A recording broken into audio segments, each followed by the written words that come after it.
السلام علیکم ورحمۃ اللہ وبرکاتہ۔ معزز سامعین و ناظرین، امید ہے آپ خیریت سے ہوں گے۔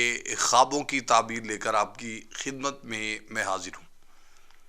اگر آپ نے دیکھا ہے کہ آپ قرآن پاک خرید رہے ہیں اور آپ قرآن پاک اچھے انداز سے پڑھ رہے ہیں اور قرآن پاک کی تلاوت جو ہے وہ بہت اچھے انداز سے، احسن انداز سے آپ کر رہے ہیں یا کسی سے پڑھ رہے ہیں، تو اس کی یہ خواب انسان نے اگر دیکھا ہے تو اس کی دلیل میں آپ کو پیش کرتا ہوں۔ اور اگر قرآن پاک آپ جلا رہے ہیں، خواب میں آپ نے دیکھا ہے کہ قرآن پاک آپ جلا رہے ہیں، اس کی تعبیر کیا ہے؟ حضرت ابن سیرین رحمۃ اللہ علیہ خوابوں کی جتنی تعبیرات آتی ہیں وہ آپ کی زیادہ تر آپ کی ہی آتی ہیں، اور خواب کا تعلق بہت سا ہے، جیسا کہ میں آپ کو اکثر پیش کرتا رہتا ہوں کہ یہ نبوت کا 46واں حصہ ہے۔ خواب میں اگر کچھ آپ دیکھتے ہیں تو بہت سے ایسے معاملات ہیں جو آپ دیکھتے ہیں ہو بہو ویسے ہی ہوتا ہے۔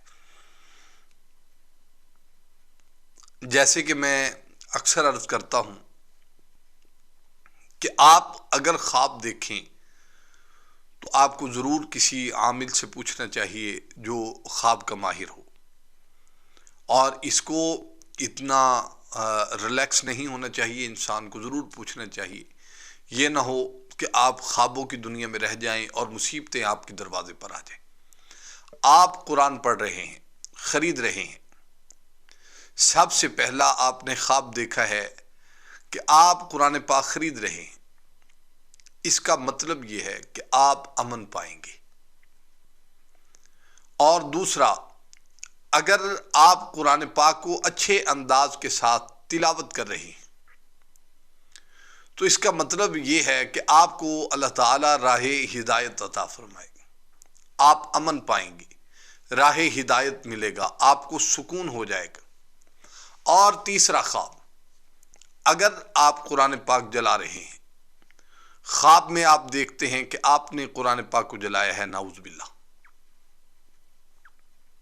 اس کی تعبیر یہ ہے کہ آپ کے دین میں فساد ہے، آپ کے دین میں خرابی ہے، آپ کے دین میں اصلاح کی ضرورت ہے، آپ دین سے دور جا رہے ہیں۔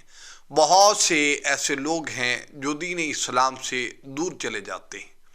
ایسے ہی بہت سی ایسے خوابیں ہیں جس میں آپ کو یہ دکھلایا جاتا ہے اور آپ اس کی تعبیر نہ تو پوچھتے ہیں اور نہ اس کو آپ ذہن نشین رکھتے ہیں، اور وہ خوابیں آپ کو بھول جاتی ہیں اس سے پہلے کہ آپ کے دروازے پر مشکلات جو ہیں وہ دروازہ کھٹکھٹا دیتی ہیں۔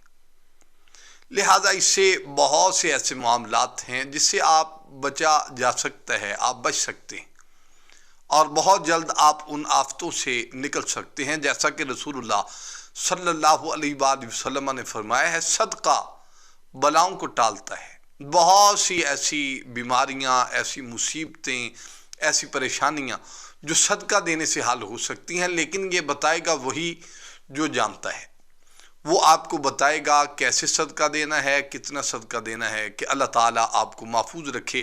امید ہے آپ کو آج کا یہ ہمارا عمل اور یہ جو خواب اور تعبیرات ہم نے بتائی ہیں، آپ ضرور اس پر غور کریں گے۔ اللہ تعالیٰ آپ کو محفوظ فرمائے۔ السلام علیکم ورحمۃ اللہ وبرکاتہ۔